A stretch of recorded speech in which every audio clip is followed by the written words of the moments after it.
நீங்கள் வந்து மூத்த பத்திரிகையாளர், ரொம்ப வருடங்களாக நீங்கள் இருக்கிறனால இதை வந்து கேட்குறேன்.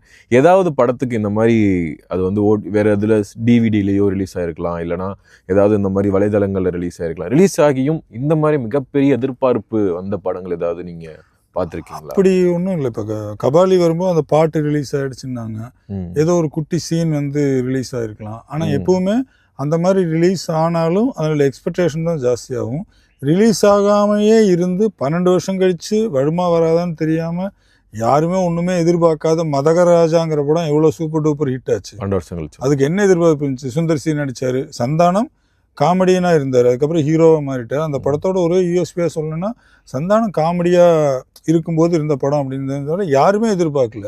ஆனால் மக்களுக்கு ஒரு பெரிய ஒரு ஃப்ரீ கொடுத்துச்சு, ஒரு ரொம்ப ரிலாக்ஸாக இருந்து அந்த படம் சூப்பர் டூப்பர் ஹிட் ஆச்சு.